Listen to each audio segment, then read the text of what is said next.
Ok, bueno, vamos a iniciar nuestra segunda clase correspondiente al día de hoy. Estamos haciendo el estudio del libro de Deuteronomio y este es el incremento, no está aquí, es el número adicional, la lección número 200, no la 199. En este estudio estamos en el capítulo 14 y claro, estábamos a paso de tortuga, pero vamos abarcando grandes cantidades de información que es importante pues para nosotros, para que nosotros no seamos engañados, para nosotros conocer pues bien todas las cosas de la palabra de Dios. Eso requiere tiempo. Antes de iniciar el estudio, entonces vamos a cerciorarnos que estamos en comunión con Dios para estar llenos del Espíritu Santo e iniciamos nuestra segunda clase. Amado Padre, de nuevo te damos las gracias por este privilegio extraordinario que nos das de permitirnos atesorar tu palabra en nuestros corazones. Te pedimos que el Espíritu Santo nos rete con todas las cosas que vamos a estudiar y te pedimos que en nosotros esto produzca una cantidad enorme de obras de bien divino para la gloria y honra de nuestro Señor Jesucristo. En su nombre te lo pedimos. Amén. Bien, seguimos. Estuvimos viendo pues el asunto del segundo diezmo. Estamos viendo los tres diezmos que ocurren en el país de Israel. Muchas personas no conocen en la iglesia de qué se tratan estos diezmos, pero había un motivo económico y había un motivo religioso por el cual se hacían. Y más que todo se trataba del entrenamiento pues del pueblo de Dios. Y ya hemos visto que el primer diezmo estaba destinado para los levitas, que este era este grupo de personas que no tenían sus propios terrenos como tribu, sino que ellos se dedicaban al mantenimiento no solamente del edificio, de la estructura, sino que también pues eran los que se dedicaban a enseñar al pueblo y a llevar a cabo los rituales con los cuales se les enseñaban al pueblo. Ese era la época del ritual. La mayor parte de los judíos no eran analfabetos, si lo podemos decir de esta manera. No sabían leer ni escribir, solamente el grupo de sacerdotal era el que tenía pues la información de las cosas de Dios. Entonces, claro está que Dios diseña las cosas para favorecer a todo su pueblo, no solamente a unos santos cuantos. O sea que les está enseñando ahora lo que es el procedimiento del descanso en la fe con este segundo diezmo. Porque ellos están dando, generalmente tú no vas a dar algo a menos de que recibas algo. Si tú dices, bueno, voy a dar el 10% de mi ganado y no voy a ganar nada, o sea, yo trabajé para tener todo esto, mis ovejitas y todo lo que tenía, y yo esperaba ganarme y ahora lo voy a dar. O sea, ustedes pueden pensar de esa manera si tienen, porque no es el asunto que creció la ovejita y me la llevo. No, eso requiere trabajo. Hay que alimentar a esos animalitos, hay que cuidarlos, o sea, una serie de cosas extraordinarias. Y si es cosecha, pues imagínate, la cosecha no era con tractor, ¿ok? Y mucha gente no tenía burro, sino era, la cosecha era con el hoz. Todo el día dando hoz, ¿ok? Solamente trabajaba mediodía, eso sí. Ustedes sabían eso, que trabajaba mediodía nada más, de 6 a 6. Nosotros era noche y no podían trabajar, ¿okay? Porque no había luz eléctrica ni nada de eso, entonces era mediodía. O sea que era un trabajo arduo, es lo que les trato de decir. Y claro está, en ese lugar donde están, pues en el invierno el día era más largo y en el verano era más largo y en el invierno más corto. Entonces, aquí vemos que lo que él les está enseñando es cómo descansar en la fe. Y nosotros hemos estudiado este asunto, como les dije anteriormente, y estaba preparando una situación donde las presiones económicas confrontan a las personas que vienen a Jerusalén y sus diferentes granjas, con sus diferentes productos de sus granjas, con el hecho de que, ¿qué voy a hacer el próximo año? Porque recuérdense que ellos, si tú vas a sembrar, tienes que comprar semillas, tienes que sacar el lugar. Hay personas que se dedican a las semillas, hay otras personas que se dedican al cultivo. O sea, hay diferentes tipos y ellos tenían que comprar eso para poder tener ese rendimiento. Entonces, ese procedimiento confrontaba a cada persona a utilizar el descanso que proporciona la fe. Y como ustedes pueden recordar, y aquí se los voy a decir cómo es que ocurre, porque esto lo usamos nosotros el día de hoy. Cuando entramos en situaciones que son difíciles y que no podemos resolver humanamente hablando, o sea, nuestros recursos naturales no son suficientes para enfrentar el problema. Entonces nosotros descansamos en el Señor. O sea, hicimos lo que humanamente podíamos hacer, ahora estamos en el plan de Dios y sabemos que Dios ya vio el asunto desde la eternidad pasada. Él supo, porque Él nos hizo, y Él supo que nosotros nos íbamos a enfrentar con una situación en la cual podíamos tratar de hacerlo a nuestra propia manera o desmoronarnos o clamar al Señor para que el Señor solucione. Ahora, hay muchas maneras de hacer esto. Una vez que tú has crecido espiritualmente y sabes que estás en el plan de Dios, no hay ningún tipo de prueba que a ti te pueda sobrellevar. ¿Por qué? Porque tú conoces a Dios. Y tú sabes que con lo malo viene lo bueno. Y que es una cosa momentánea. ¿Okay? Aún la pérdida de un ser amado, pérdida de salud, cáncer, lo que sea. Lo que sea. Estás en el plan de Dios y no vas a tener miedo. Entonces, el primer paso en ese procedimiento del descanso en la fe tiene que ver con comenzar con un fragmento de las Escrituras que tienes en tu corazón. Ahora, recuérdense lo que dice el apóstol Pablo. Yo, le digo, yo sufro dolores de parto hasta que Jesús sea formado en ustedes. Y de la mejor manera que les puedo explicar esto es que a medida, esto es una televisión, no la moderna, porque la moderna ya utiliza plasma, pero las antiguas tenían lo que se llamaban píxeles. Así era la palabra, píxel. Y estos píxeles se prendían y se apagaban. ¿Okay? Todavía hay de estas televisiones. Entonces, cuando se prende y se apaga, va formando una imagen. Se va formando una imagen, se prende, se apaga y entonces te mueve. Cuando se mueve una persona, esos pisos se están prendiendo y están cubriendo los pisos que ya estaban anteriormente, etcétera, para proyectar la imagen. Entonces, para que Cristo sea formado en tu corazón, tienes que tener esto. Y estos píxeles hablan de ¿qué? De la palabra de Dios. La palabra de Dios.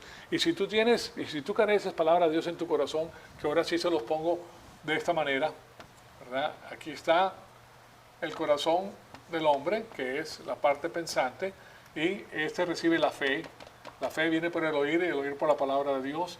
Generalmente nosotros estamos atiburrados con la información que hemos sacado del mundo antes de venir a Dios.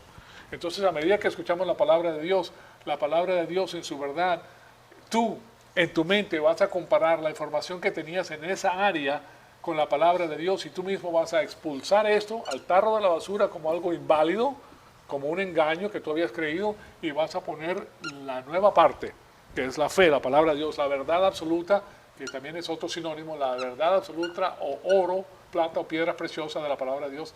Y así, poco a poco vas expulsando la programación que tenías del sistema cósmico y vas llenándote más de la fe. Entonces, hasta el punto que tú tienes la fe en tu corazón por medio de oír la palabra de Dios, hasta ese punto tú vas a conocer al Señor. Hasta ese punto se va a formar Dios en tu corazón. Entonces, a medida que lo conoces, Dios se va formando más y más y más en tu corazón y tus normas y principios comienzan a regir tu vida. Ya no eres una persona que actúa por medio de las emociones o por medio de los eventos que pasan alrededor tuyo solamente porque mucha gente responde al estímulo inmediato de una manera o de otra. Pero si eres una persona con normas y principios, entonces tú ves las cosas de una manera diferente y utilizas la palabra de Dios. Entonces aquí el descanso que proporciona la fe tiene que ver con el hecho de que tú vas a sacar, para comenzar, para estabilizar tu mente, vas a sacar una de estas promesas afuera y vas a comenzar a utilizarla para estabilizar tu alma, tu corazón. Entonces ese es el primer paso, es sacar una de las cosas que hemos aprendido, algún versículo que nos hemos memorizado, y entonces alguna doctrina, y esa tiene que engranar pues nuestro cerebro. Una de las cosas que son interesantes es que eso es lo que hacen los psiquiatras de paso. Cuando tú vas a ver a un psiquiatra, ¿quién es el que habla más? ¿Tú o el psiquiatra? Tú, ¿verdad? Porque eso es lo que él hace. Él puede pensar infinito número de cosas en su corazón. Él puede estar pensando en lo que le dé la gana, ¿ok? Quizás ha habido historias similares, pero tú estás engranado en lo que le estás diciendo. O sea, tú engranaste tu corazón en un solo pensamiento. Y ese es el que estás desarrollando. Pero él puede pensar en muchas cosas. O sea que, y la mente piensa como 10 veces más rápido de lo que uno habla. Entonces tú puedes pasar por una cantidad de información y él puede que esté pasando la información y la está poniendo en escaques, en lugares especiales y te está ubicando pues de acuerdo con el esquema psicológico que él tiene. ¿Okay? Puede pasar eso, pero el asunto es que la persona que habla es la que está engranando su mente y la otra es la que está pensando en un montón de cosas. ¿Okay? Entonces es interesante que tú en las conversaciones, a las mujeres les fascina que las escuchen. ¿Okay? Es una de las quejas primordiales de la mujer. No me paran bola, no me escuchan nada de lo que yo digo, tú solamente vienes y te vas. ¿Okay? Claro está que si tú comienzas a escuchar a mujeres, tú puedes pensar en lo que te dé la gana, ¿verdad? Pero escucha y tienes que tener la solución de lo que ella te está diciendo. Generalmente de esa manera piensa el hombre, pero a veces no necesitas solución, simplemente necesitas escuchar. Básicamente, bueno, no me quiero desviar mucho del asunto, pero el asunto es que nosotros cuando engranamos el pensamiento en Dios. Ahora nosotros estamos pensando en ¿quién? En Dios. Estamos pensando en Dios porque eso es lo que tenemos en nuestra cabeza. Entonces comienza la estudiación y tú comienzas a utilizar doctrinas de la palabra de Dios. ¿Y qué significa eso? Pues tú puedes pensar en la omnipotencia de Dios. Dios es absolutamente poderoso. Si Dios está contigo, ¿quién puede estar en contra de ti? Él supo lo que te iba a pasar en la eternidad pasada porque es omnisciente y Él ya proveyó la solución. O sea, cuando tú comienzas a pensar de esa manera, comienza la calma a cundir tu corazón. Tranquilo, estoy en la paz de Dios. Que me pase lo que no importa lo que me pase, yo estoy en el plan de Dios, Señor. No importa lo que pase, yo estoy en el plan de Dios. Él sabía eso y me quiere que yo pase por aquí para probar mi fe. La fe que va a probar es la que tienes en tu corazón. ¿Okay? Mientras más fe tienes, más grande la prueba, pero con esa prueba la salida porque Él ya te dio la solución. Entonces nosotros como cristianos que hemos crecido, no importa el tamaño de la prueba, ya nosotros tenemos la solución. Para una persona que recién está comenzando y ve algo que te está pasando a ti, dice, bueno, ¿cómo puede esa persona cargar con todo eso? Lo que no sabe es que tú no estás cargando con eso. El que está cargando con eso es el Señor, tu Dios Todopoderoso, que es omnipotente. Tú eres un endeble, una persona endeble. Como le decía mi mamá a mi hermana. ¿Cómo era que le decía a mi mamá? Tenía un nombre para flaca, que se utiliza mucho en Colombia también. Esta, ¿cómo le decía? La del otro día lo estaba pensando, pero ya se me fue de la cabeza. Ahorita me viene. Que habla de una persona débil, que eso es lo que somos nosotros. Comparado con Dios, ¿qué somos nosotros? No, un polvo insignificante, así. Si Él ha hecho el universo entero, que nosotros somos una pulguita, un microbio somos nosotros.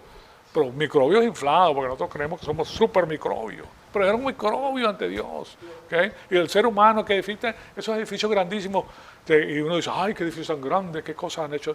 No, hombre, Dios hizo la tierra donde está ese edificio, que pues, le hace así, y se cae el edificio. O sea, el hombre no tiene nada. ¿Ves? Entonces ya cuando tú ves las cosas de esa manera, estoy en su plan y te ama. Esa es la parte interesante, que Dios te ama. Y con lo que vas a pasar, ya Dios te dio cómo salir del problema o pasar por él. Él quiere que pase con tu fe, para que la prueba de tu fe sea mejor que el oro que perece, dice la palabra de Dios. Entonces, pero esto lo tienes que saber. Entonces lo que ocurre en tu mente es que vas a perfilar el problema de una manera diferente. Ya no vas a perfilar las cosas desde el punto de vista humano, baduleque, enclenque, ¿verdad? Langaruta, era lo que decía, esa era la palabra, langaruta. ¿Han oído esa palabra? ¿Se has oído esa palabra? ¿No han oído esa palabra, langaruta? Ninguno de ustedes, no puede ser. Pues yo se la voy a presentar porque me interesa que ustedes langaruta, le decía a mi hermana, esta langaruta. Y, híjole, tú trata de pensar que es una langaruta, ¿verdad? Eso viene de langosta. Es una langosta. Porque a mi mamá le fascinaban las palabras, ¿ok? Y por eso ella utilizaba tantas palabras. Aquí se las pongo, pues, en memoria de mi madre. Mi madre la quería muchísimo. Qué mujer tan inteligente. Qué bárbara era. Langaruta. Langaruta. Ahí está ustedes la definición, ¿la pueden ver? Langaruta, mira, eso es lo que significa. Flaca, débil. Colombia, ¿verdad? El personal que es débil y flaco. Langaruta, definición. Es una langaruta. Y eso es lo que le decía ella a mi hermana. Esta langaruta, porque era flaquita. Pues, desnutrido, débil. Pues mi hermana el día de hoy, que tiene 73 años, pesa 85 kilos, 85 libras. O sea que imagínense ustedes, ¿de qué estamos hablando? ¿Y a ti nunca te dijo langaruta? No, a mí no, solamente a mi hermana. De todas maneras, la palabra es enclenque, débil. Comparados con Dios, ¿qué somos nosotros? No somos nada, por su gloria, por su gracia, somos lo que somos. Entonces, y por eso también nos reímos de aquellos poderosos líderes que se creen que son la maravilla y que sin ellos pues el mundo no puede funcionar. Tú te das cuenta de que sí puede funcionar y muy bien, y que estas personas lo que tienen son grandes problemas. Entonces, estamos hablando de lo que es el descanso que proporciona la fe, que es cómo tú puedes estabilizar tu vida con la palabra de Dios. Entonces, es algo muy interesante y de esa forma no eres consumido por la emoción del momento, porque ciertos eventos causan emoción, la emoción puede ser de ira, puede ser de enojo, puede ser de miedo o de algún tipo de emoción que te sacude, ¿verdad? Pero la palabra de Dios te estabiliza. No, yo estoy en el plan de Dios. ¿Cuál es el problema? Y me ama. El asunto es que Dios nos ama. Y el que ama al Señor recibe, yo les he hablado de la gracia sobreabundante de Dios, que es solamente para aquellas personas que lo aman. Entonces Él nos tiene a nosotros aquí, somos personas muy protegidas por el Señor porque nosotros lo amamos a Él. Entonces tenemos que recordar la Escritura entonces, o sea, un segmento de la verdad. Puede que sea un atributo de Dios, puede ser un versículo que hemos memorizado, puede ser una figura mental que tenemos de Dios hablando en el monte Sinaí, por ejemplo, o de Jesús caminando en el agua, pero algún fragmento de la verdad de la Escritura tiene que ser activado en nuestro corazón. Entonces ya nosotros ya no estamos pensando en el mundo, ni lo que el mundo, porque Satanás es un especialista en dar miedo y desánimo.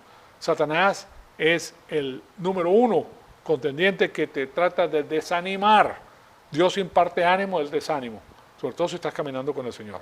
Pero si tienes los ojos en el Señor, más fuerte es el que está dentro de ti que el que está en este mundo. Así de simple. Entonces, o sea que tenemos que hacernos de esa verdad, y ese es el motivo por el cual no podemos tener todo simplemente en notas, escribiéndolo nada más no es suficiente, tiene que estar aquí, en nuestro corazón, listo para ser circulado en nuestro pensamiento. Entonces, Dios tiene que dirigir nuestra vida, básicamente, eso se trata. Entonces, ese es el primer paso.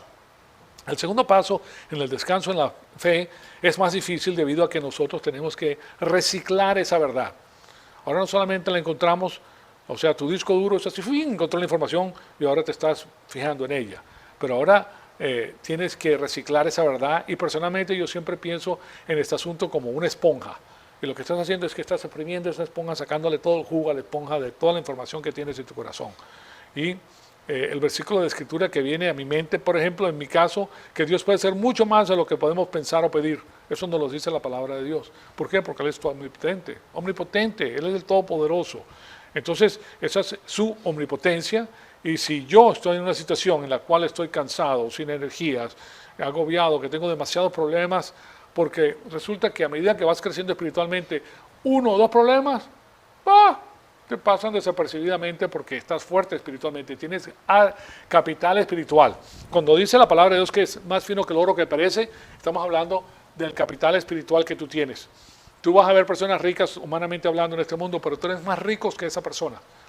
Que la definición de la riqueza es, una persona puede tener 2 millones de dólares, 5 millones de dólares, pero esa persona de 5 millones de dólares está comparándose con las otras personas que están en la faz de la tierra.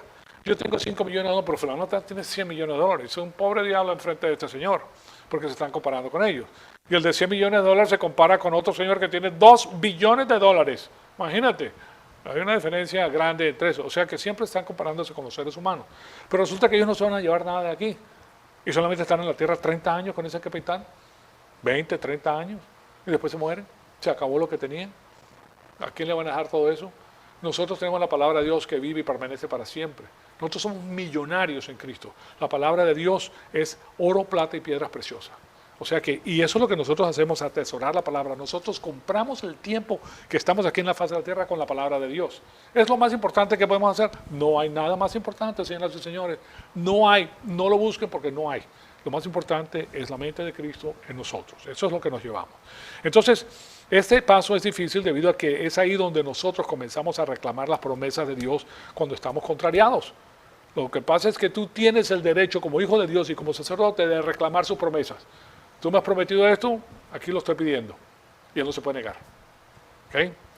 Ustedes han oído a Pablo que Pablo le pide que le quite el aguijón de la carne porque él tenía tanta información que podía llegar a ser muy arrogante, porque sabía muchísimo. Es más, era un genio humanamente hablando y era un sabio porque toda la palabra de Dios se la había memorizado, básicamente. Y claro está, él podía utilizarla, no era como una persona autista que puede ver información, pero solamente es un recipiente de información, pero no la puede hilvanar, solamente la repite, tal y cual como está, pero no la puede utilizar en una situación. ¿Sí? Entonces, él sí lo podía hacer, era genio, era sabio, era una persona importante, pero Dios le dice, no, bástate mi gracia, le dice el Señor, porque Él quería que él se mantuviera en un estado de humildad, debido a la gran revelación que había recibido de Dios. Entonces, ahora, ¿podemos recibir nosotros esa información? Sí.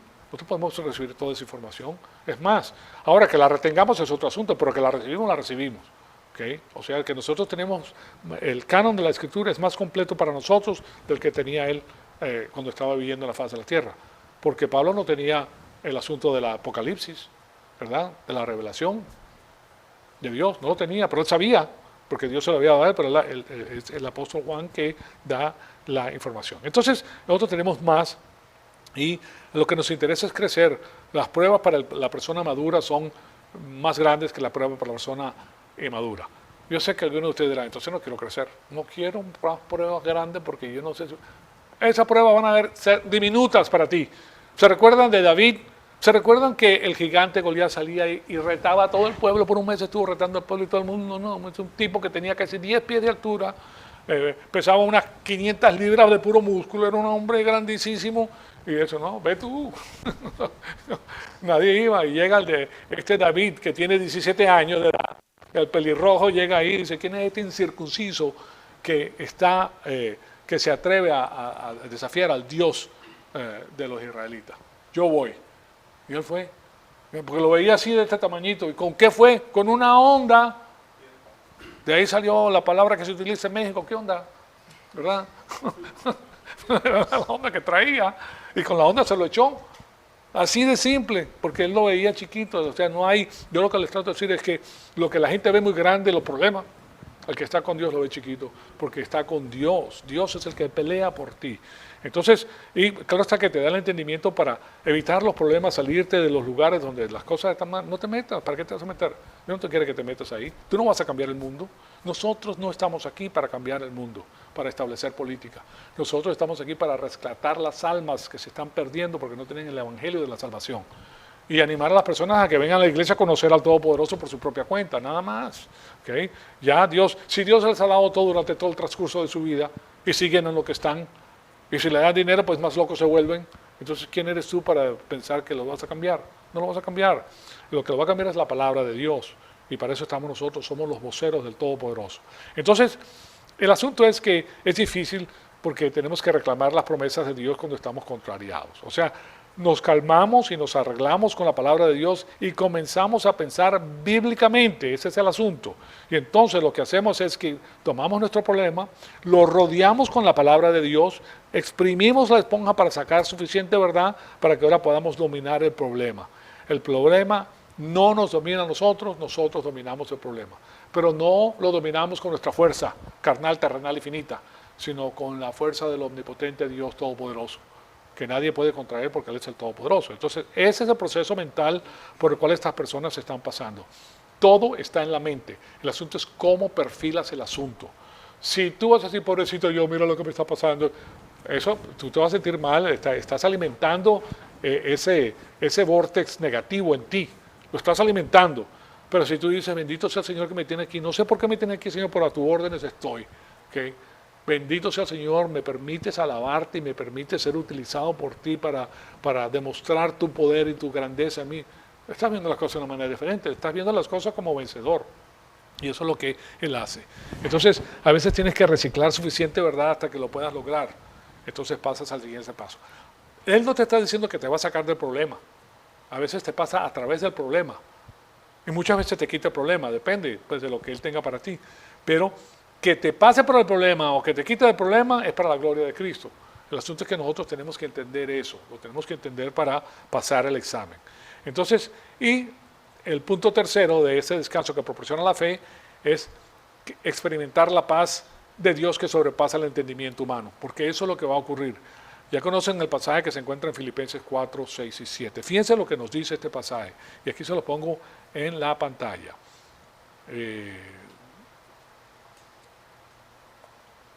Filipenses 4, 6 al 7. Dice, por nada estén afanosos, antes bien, en todo, mediante oración y súplica, con acción de gracias, sean dadas a conocer sus peticiones delante de Dios. Y después dice en el versículo 7, y la paz de Dios, que sobrepasa todo entendimiento, guardará sus corazones y sus mentes en Cristo Jesús. ¿Se dan cuenta? Él nos está diciendo que esto es lo que va a guardarnos a nosotros. Este es nuestro castillo que nos protege a nosotros. Y yo no sé si han pensado lo que significa la cláusula que tienen ahí. Que la cláusula sobrepasa todo entendimiento, ¿verdad? Aquí lo pueden ver. Sobrepasa todo su entendimiento, ¿sí pueden ver? En el versículo 7. Bueno, ¿qué significa eso? significa que nosotros no la podemos descifrar. No podemos descifrar el asunto. O sea, significa que en tu caso, como agricultor, hablando de estas personas que están siendo entrenadas, tú has ido a Jerusalén, te has gastado el 10% de tu ingreso anual y estás pensando, ¿y ahora qué voy a hacer el próximo año? ¿Okay? Pero de ninguna manera pasas por el proceso del ejercicio, del descanso que proporciona la fe, y si lo haces, pues te vas a estabilizar. Y viene a ti un sentido de paz que no entiendes cómo tú puedes estar ahí calmado con un sentido de paz tan extraordinario, lleno de júbilo, cuando no has descifrado lo que has de hacer el próximo año. Puedes tener ese júbilo, porque Dios es el que está dando la paz, y eso es algo maravilloso. Pero si sientes esa enorme paz, entonces la sientes porque el Señor Dios te la ha dado. Paz, mi paz les dejo, mi paz les doy, no como la da el mundo. Entonces, eso es algo extraordinario. O sea que el segundo diezmo, entonces tiene una enorme dinámica, pero es un asunto de extravaganza. Fíjense en esto, la extravaganza divina para la gloria de Cristo. Y esa es la cosa que ustedes tienen que recordar, pues es algo extravagante el gasto de esta cantidad de dinero para glorificar al Señor por las cosechas que has tenido. Él te va a dar, Él es el que provee todo lo que tú necesitas. Ahora veamos el versículo 26, pues otra cosa que enseña el corazón de Dios. En Deuteronomio 14:26 dice lo siguiente: podrás gastar el dinero en todo lo que tu corazón apetezca. Estamos hablando de una persona que se ha pasado todo el año trabajando y cuyo cenit o cuyo cúspide del trabajo viene en la cosecha. Viene cuando es el momento de sacar lo que hay. Miren, créanmelo, que cuando viene la cosecha, tú le estás pidiendo a Dios que no llueva. La lluvia es para que se... Pero cuando viene la cosecha, no quieres lluvia. Yo le pido a Dios eso, que no haya lluvia por un ratito para sacar los picanes. Y decían 40% de lluvia, 50%. No llovió. ¡Ay, papacito! Aquí estamos. Y la próxima semana tampoco va a llover. Entonces estamos bien al ataque. Okay. Bueno, o sea que yo sé de lo que están hablando, porque la cosecha esa no perdona. Si no recoges lo que tienes que recoger, se echa a perder. Y ahí está todo lo que tú esperaste el año. Entonces, 14:26. Y podrás gastar el dinero en todo lo que tu corazón apetezca, en vacas o ovejas, en vino o sidra. Fíjense que aquí está hablando de comida, está hablando de vino o de licor fuerte, sacar bebida embriagadora, cerveza, otro tipo, o en cualquier otra cosa que tu corazón desea, todo tipo de comida. Fíjense que cuando hay celebración, hay comida. Cuando el Señor dice, yo toco en tu puerta y ábreme, el que me abra la puerta, yo entraré con él y cenaré con él. Cenar con una persona y la comida habla primero de amor. ¿Qué es lo que hace una persona que ama? La madre que ama siempre los alimenta, ¿verdad? Poner comida en la mesa, traer abundancia, ¿verdad? Eso es lo que uno quiere, que no falte, ¿verdad? Entonces dice que lo que tu corazón desee, y ahí comerás en la presencia del Señor tu Dios, y te alegrarás tú y tu casa. Nosotros podemos hacer eso en nuestro corazón, porque nosotros somos el templo de Dios. O sea que cuando hagas eso, no tengas miedo. Si tú estás alabando al Señor, estás bendiciendo al Señor por lo que estás haciendo, maravilloso. Yo no sé si ustedes se han tomado una cervecita o dos. Yo lo he hecho, una o dos cervecitas también. Me he sentido, porque yo no tomo mucho. Bueno, últimamente sí me he estado tomando como unas 6 onzas de cerveza, porque me gusta mucho la cerveza. Sí. No, yo no, es que es muy parecida. Es parecida a la modelo, a la rubia, a la güero, la modelo. Es parecida a esa, pero es la cerveza es Shiner Bock. No es Shiner Bock, perdón, esa no es. ¿Cómo se llama la cerveza que me gusta? No es Shiner Bock. Bueno, ahorita también me viene a la mente. De todas maneras, es lo que le está diciendo. Bueno, lo que les iba a comentar es que una vez, pues, estaba con mi mujer, estamos hablando y nos tomamos un par de traguitos y salgo yo y me sentía eufórico, alegrísimo. Y qué es lo primero ver tenía al Señor en mi corazón y alabando al Señor y viendo, pues, yo hice una tú lo has visto, una antena de 100 pies, pues yo hice la puse y la regué y tengo una antena de 100 pies y digo, wow, qué maravilla la antena que hice. Y los árboles que me rodean, todo lo que me rodea, una maravilla, bendito sea el Señor. Porque estaba muy feliz alabando al Señor, porque eso es lo que... Y claro está, y yo estoy viendo eso, y sí es verdad, cuando tú tienes una reunión en la cual tú te tomas una cervecita o dos y te sientes feliz, pues es lo que tienes en tu corazón a lo que vas a dar gracias, ¿verdad? Y claro está, yo veo que en esto, en la presencia del Señor, se puedes alegrar. Bendito sea el Señor, porque es cuando estás relajado y te das cuenta de la realidad, ¿no? Entonces, pero si te pasa ya no, ya no sirve. Un tequilazo. No, cuando se te pasa, ya te pasaste al otro lado, ya estás cometiendo pecado. O sea que, y eso era parte de la advertencia que tenía el pueblo. O sea que un poquito sí, mucho no. Entonces, no es como el amigo mío que dice, bueno, yo quiero edificar resistencia, por eso tomo tanto, para tomar 6 o 7 y no me pasa nada. Eso no es así. Entonces, él no les dice lo que tienen que comer. Fíjense en esto, no les dice lo que tienen que tomar. Aquí no hay detalles acerca de eso debido a que todas las personas son diferentes. Y todas las personas comen diferentes. Estos venían de diferentes lugares de Israel y tenían comida diferente. Utilizaban dinero diferente. ¿Okay? En esa época el dinero no había sido acuñado todavía. Entonces, le permite la libertad para disfrutar de él a su manera, sin intimidaciones, sin presiones, sin liturgia. O sea, tienes que pararte, sentarte, arrodillarte, hacerte y lo tienes que alabar de esa manera. No, Señor, tú lo alabas a Él porque tú lo amas. Tú amas a alguien, tú vas a estar feliz con esa persona. No necesitas tener ciertas posiciones para hacerlo, sino que simplemente lo amas y lo disfrutas. Entonces, que disfruten de su presencia y que disfruten de su gracia logística, reconociendo que todas las personas son diferentes. Él no obliga a nadie a hacer nada. Nosotros nos podemos copiar pues los unos a los otros, no nos podemos copiar en lo que concierne pues a lo que a nosotros nos gusta. Cada quien le gusta algo diferente, ahí está la variación o la variedad. Recuérdense que el primer milagro que hizo nuestro Señor Jesucristo es convertir el agua en vino. ¿Okay? No fue mosto, fue vino, el mejor vino que se ha hecho en la faz de la tierra. Cuando le hagan la pregunta, ¿qué vino es el mejor vino en la faz de la tierra? No es Chateau Lafite Rothschild, ni ninguno de esos vinos que tienen unos precios astronómicos. El mejor vino lo hizo nuestro Señor Jesucristo en la faz de la tierra. El mejor vino que existe. Y Él no fue a entrar a decirle, yo, hola de sinvergüenza, borracho, los tienen que meterse en Alcohólicos Anónimos, porque no les dijo nada. Lo que tomaron en exceso, y lo que no. Pero Él no se metió con ellos en ese asunto. Entonces, el asunto es que ustedes ven que Él le dice lo que sus corazones deseen. Disfruten pues del arduo trabajo que han tenido y de las bendiciones que Dios les ha dado para que ese arduo trabajo produzca lo que ha producido. Entonces aquí pues concluimos con el asunto de este segundo diezmo en particular. Y después en el versículo 27 agrega lo siguiente. En Deuteronomio 14, 27 dice, no desampararás al levita que habita en tus ciudades porque él no tiene parte ni heredad contigo. La heredad era la porción de tierra que habían recibido pues los demás. Ahora, el impacto cultural de esto es el siguiente.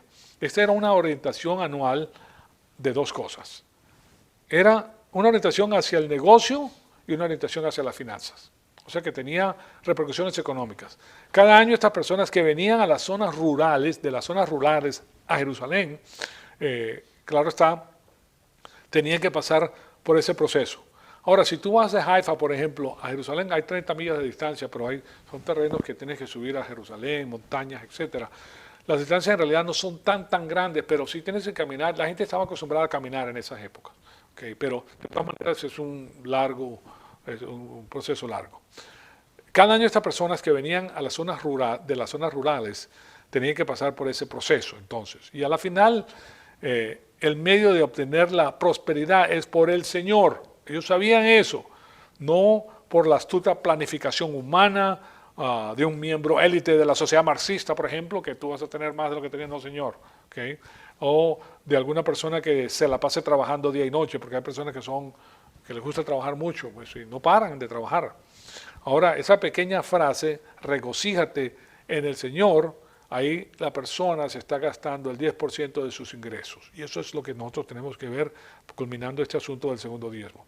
Ahora también piensen en Corintios 9:7 que les voy a poner aquí, que dice, cada uno dé como propuso en su corazón, no de mala gana, yo digo por tristeza o por obligación, ¿verdad? Porque Dios ama al dador alegre. Y este es el mismo concepto, cuando tú das a las cosas del Señor, no estamos en el sistema levítico, no estás dando dinero para el pastor, ¿okay? No es el asunto de eso, sino cuando se hace en la iglesia para el mantenimiento de las cosas de la iglesia. Pero nosotros hacemos porque nosotros amamos al Señor, no porque el pastor dice quién da y quién no da, y que ponen en la lista a las personas que no han dado el 10%. ¿Qué es eso? ¿Cómo vas a poner? Y hay iglesias que hacen eso. Si tú no das el 10%, te ponen el nombre ahí. Y si no tienes el 10%, cáete con la tarjeta de crédito. Dios dice que te endeudes. No le debas nada a nadie, dice el Señor. ¿Se dan cuenta? O sea que eso es lo que tenemos que ver nosotros. Aquí lo que dice es que la persona lo hace porque ama al Señor, porque es alegre, tiene alegría en su corazón. Es la misma actitud resumida en el Nuevo Testamento, del Antiguo Testamento. Lo que eso significa es que nosotros no estamos bajo presión, nosotros no vamos de mala gana o por necesidad. La verdadera ofrenda viene del corazón y de una manera relajada, no porque alguien te lo diga. Yo, por ejemplo, ustedes saben que yo no me entero de quién da nada. A mí no me interesa, el que se encarga de eso es Ramón, y a él tampoco le interesa quién da o quién no. Lo único que hace es hacer numeritos, la cuenta y aquí está, y al banco. Pero de otra manera nosotros no, eso no es parte pues de lo que nosotros hacemos, no es asunto privado. ¿Okay?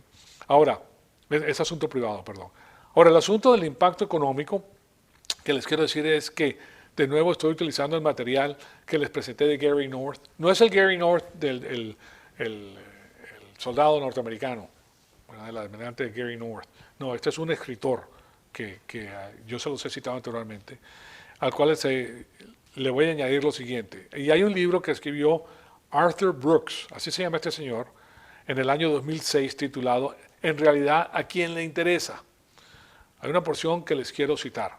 Y claro, recuérdense que de esto la próxima vez, que escuchen a las personas que proponen el bienestar social, porque eso es lo que vemos el día de hoy. Políticamente correcto el bienestar social, y lo que tú haces es que cómo es posible que las personas tengan mucho y otros no tengan. Dice lo siguiente, los conservadores religiosos dan más dinero a la caridad que los liberales. Este libro ofrece la documentación del hecho de que las personas que dan dinero en nuestra sociedad no son los de la izquierda, no son los liberales, señoras y señores. Los liberales son liberales con el dinero de otras personas, no con el suyo propio. Ellos quieren dar tu dinero, pero no el de ellos. ¿Okay? Entonces, son los conservadores los que han estado dando dinero para las causas benéficas. Esos son los que están respaldando, por ejemplo, el derecho de nacer. Ustedes saben que hoy en día quieren matar a los niños porque así es, eso es lo que están pretendiendo. Las Naciones Unidas dice que la población mundial debe ser de 500 millones de personas. En estos momentos hay casi 7 billones de personas. O sea que según ellos están sobrando 6.500 millones de personas en la faz de la Tierra y que la Tierra no puede mantener a estas personas. Y eso es mentira, claro está. Entonces, pero esa institución no está recibiendo dinero del gobierno. Hay mujeres que están en problemas, que están siendo ayudadas por mujeres cristianas que están trabajando con ellas. Aquí en la ciudad de Bel Air, ustedes saben dónde queda la ciudad de Bel Air aquí, ¿verdad? Hay una organización que está siendo mantenida por donaciones personales y es un ejemplo social. Pues y les puedo decir que son mucho más eficientes que algunos de los sistemas burocráticos que tienen 2 o 3 o 4 capas de burocracia para tratar de obtener los mismos resultados que tiene una entidad privada. Entonces, el asunto es que el impacto económico, en este caso, tiene que ver con la comida. Y fíjense en lo que les estoy diciendo. En el versículo 25, entramos en el asunto económico de lo que está ocurriendo aquí en este versículo. En ese versículo tenemos un ejemplo de las personas que viven muy lejos, ¿verdad? Obviamente que si tienes el 10% de tu ganado, tenías que conducirlos hasta Jerusalén. Y si estás a 20 millas, pues conducir ganado y oveja y todo eso es un rollo. Entonces, Dios reconoce eso y por eso le dice, ok, está bien, simplemente vendan lo que tienen y traigan el dinero a Jerusalén y aquí compren el ganado que ustedes necesitan. El ganado pues lo asaban, estaban hablando de asar comida, de preparar para una familia completa que venía más a las personas que se le pegaban. Puertas abiertas. Entonces eso tiene un impacto económico. La primera cosa que hace es que reduce los precios de los productos en las ciudades distantes, debido a que todas las personas están canjeando sus productos por dinero. ¿Correcto? Entonces hay mucha más suministro que dinero. Entonces, ¿qué pasa cuando hay más suministro? Bajan los precios. Entonces bajan los precios de estas provisiones.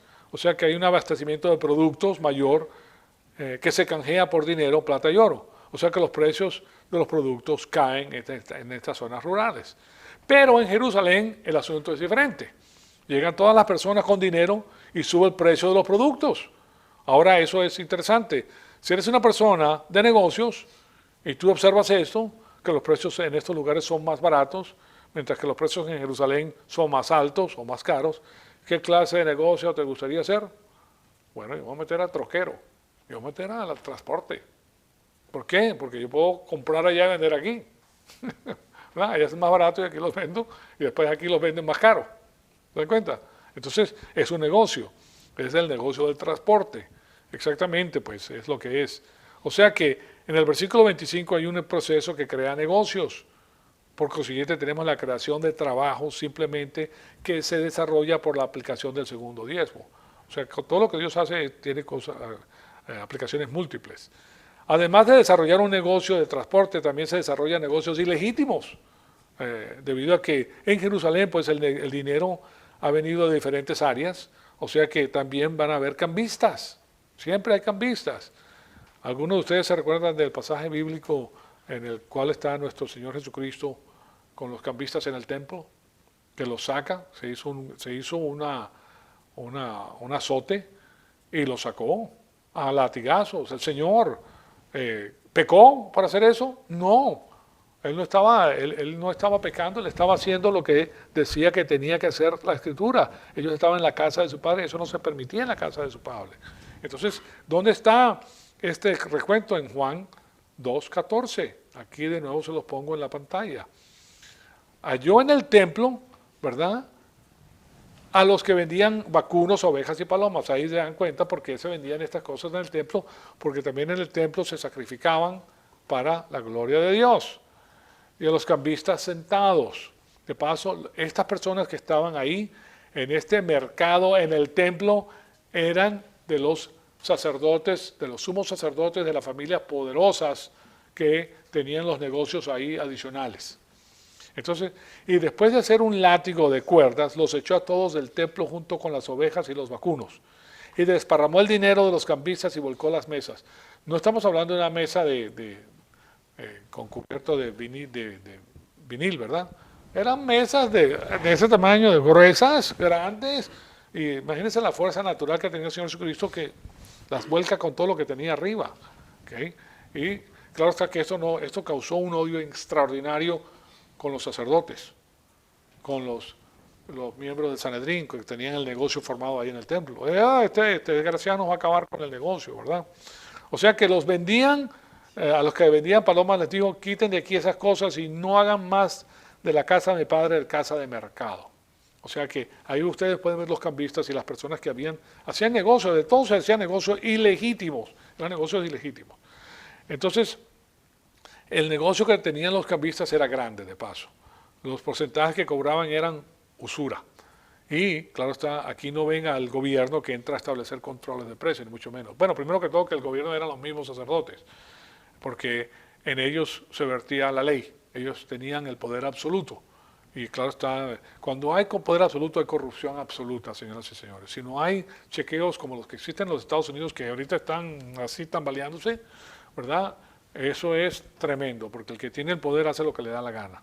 Entonces, aún Dios permite que la corrupción se desarrolle. Y Él no quiere pues la corrupción, pero Él no resuelve el problema controlando los precios y los salarios. Y la razón por la cual no lo hace es que cada vez que el gobierno entra a controlar los precios y los salarios, los productos desaparecen. ¿Por qué? Porque nadie quiere vender productos en los cuales no gana. Voy a trabajar todo el día sin ganarme nada. ¿Por qué ustedes creen que hay escasez en Venezuela, por ejemplo? Porque han puesto controles de precios y la gente no gana nada. Entonces, ¿por qué voy a trabajar todo el día de oquis, ¿verdad? ¿Para qué voy a trabajar? No me quedo en la casa. ¿Me cuenta? Entonces, Y eso es lo que va a pasar. Ustedes van a ver eso en muchos lugares. Bueno, eso mismo es lo que ocurre pues con el salario mínimo, señoras y señores. Eso es algo que ha incursionado en la economía norteamericana y no tiene por qué ser. El mercado dicta los precios que uno paga. ¿Me explico?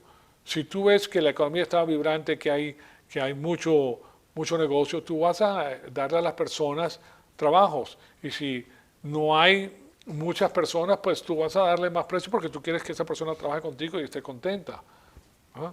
Yo, por ejemplo, en el lugar donde trabajo, ahí nadie gana el mínimo. Todos ganan mucho más que el mínimo. Porque, bueno, yo tengo personas que han trabajado conmigo ya Tengo una persona que ha trabajado conmigo desde que comencé, ya estamos casi 20 años. Y personas que están conmigo 15 años, 10, 12, 14 años. En la que menos tiene 5 o 6 años trabajando con nosotros. Y nadie se va. Todo el mundo se queda ahí porque todo el mundo está muy contento, porque es como una familia. O sea que Dios a nosotros nos manda a tener a las personas contentas. O sea, son nuestros hermanos. El hecho de que tengan una posición que yo soy el jefe y ellos son los trabajadores, eso no significa nada ante los ojos de Dios. Somos hermanos. Somos hermanos y tú no vas a tratar a tu hermano poco más o menos, ¿sí me explico? Bueno, entonces nosotros sacamos de la Biblia muchas cosas que son muy interesantes y que, claro está, a nosotros nos interesa conocer. Si vas a decir que artificialmente tienes que pagarle a esa persona cierta cantidad de dinero, no le vas a dar trabajo a nadie que no pueda producir el nivel que tú necesitas. Por ejemplo, yo estuve muy contento de que cuando tenía 16 años yo pude entrar a trabajar en un Burger King, porque ¿quién le va a trabajar a un niño de 16 años? Pero ahí tú vas, es una escuela. Para mí, ir a trabajar a Burger King fue mi universidad. ¿Por qué? Porque yo aprendí, yo iba allá, el que quiere superarse se va a superar. Y yo aprendí todo lo aprendí ahí. Pero no solamente todo el concepto de algo que ya ellos llamaban operación bootstrap, que es la operación de presentarse ante la comunidad para que la comunidad venga a comer y que se sienta bien. Sino yo aprendía todo acerca, por ejemplo, de los equipos que se manejaban. Yo los abría, yo los preguntaba, yo sabía cómo trabajaban, etcétera. ¿Qué equipo tenía esa gente para producción? De todo. Y posteriormente, después de 8 años, 8 o 10 años de trabajar, yo abrí mi propio Burger King, que se llamaba, no con el nombre de Burger King, sino se llamaba Mark's Hamburgers. Y lo tuve por 8 años. Igualito, una fotocopia del Burger King, pero con cerveza. Que no dice nadie que no se puede tomar cerveza. O sea que era el mismo con un sabor increíble, pero por 8 años tuve el negocio.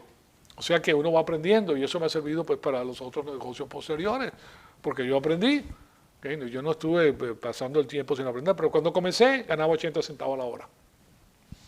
Sí, en el año 1800, más o menos. No, no, pero eso es lo que pagaban. O sea, no. Y en esa época no había 40 horas. En esa época podías trabajar 60 horas, 70 horas, no había overtime. ¿Okay? Cuando pusieron las 40 horas se formó el desastre. ¿Por qué? Porque ahora tenía que trabajar no en uno, sino tenía que trabajar en 2 o en 3. Porque los que estaban ahí no te iban a dar overtime. Porque voy a estar pagando si puedo traer a otra persona que envuelva las hamburguesas. ¿Correcto? Entonces, ibas a otra compañía que tenía otra corporación, entonces no era la misma persona y trabajabas otras horas allá. A los managers sí les permitían trabajar muchas horas, pero es la aplicación de lo que estamos viendo. Tú no puedes poner precios y fijar precios. Eso es fijar precios y fijar salario. Es lo mismo que hace el sistema comunista. Que la economía, todo el mundo le suben el salario. Eso lo han hecho en Venezuela no sé cuántas veces. ¿Y cuál es la inflación en Venezuela? 1 millón al año. Esa es la inflación. Ahí emiten billetes todos los días. ¿Okay? Y la escasez porque también fijan precios por los víveres, por las provisiones. O sea que eso no funciona, es la libre empresa lo que funciona, la demanda y el suministro. ¿Perdón? La oferta y el suministro. ¿Okay? Así de simple. Bueno, de todas maneras eso nosotros lo vemos con la palabra de Dios. Entonces, estos son ejemplos de lo que ocurre cuando tratamos de resolver un problema con la interferencia gubernamental. Siempre termina mal, señoras y señores. Eso es interesante, pues, si está en peligro. Aquí en los Estados Unidos tenemos ese problema que viene, ya está levantando la cabeza y eso va a traer muchos problemas. El asunto era, pues, que el diezmo estimulaba el negocio de la transportación, pero también estimulaba los negocios ilegítimos, y claro, este era asunto del gobierno entrar para eliminar esos negocios corruptos. Pero fíjense que la transportación es importantísima. Sin la transportación nada se mueve en los Estados Unidos. Una de las empresas más grandes que existen es la transportación. Sin las personas que se dedican al transporte no existieran, no hay comercio, señoras y señores. No hay comercio, se acabó el comercio. O sea, imagínense el vínculo tan importante que representa eso. Entonces, algo maravilloso. Bueno, ahí vamos a terminar. Nos damos cuenta que hemos aprendido una serie de cosas interesantes simplemente con la aplicación de este diezmo. Entonces, el segundo diezmo, ¿verdad? El segundo diezmo era para las personas mismas, para disfrutar y para festejar al Señor. El primer diezmo era por contrato para los levitas. Eso era de ellos. El que retenía eso le estaba robando el contrato que había hecho Dios con ellos. Así de simple. Por eso dice, a mí me están robando en el libro de Malaquías. La próxima semana vamos a ver el tercer diezmo y todas las implicaciones que tiene también eso. ¿Okay? Entonces, señoras y señores, ahí culminamos nuestra clase. Amadísimo Padre, te damos las gracias por el privilegio extraordinario que nos has dado de escuchar tu palabra. Te pedimos que el Espíritu Santo nos siga retando, Señor amado, para seguir creciendo y para conocer todas las cosas que tú has preparado para nosotros en la edad de la iglesia. Te pedimos que todo lo que nosotros aprendamos produzca en nosotros esa producción que tú deseas de cada uno de nosotros, de bien divino para la gloria y la honra de tu Hijo amado, nuestro Señor Jesucristo. En su nombre te lo pedimos. Amén.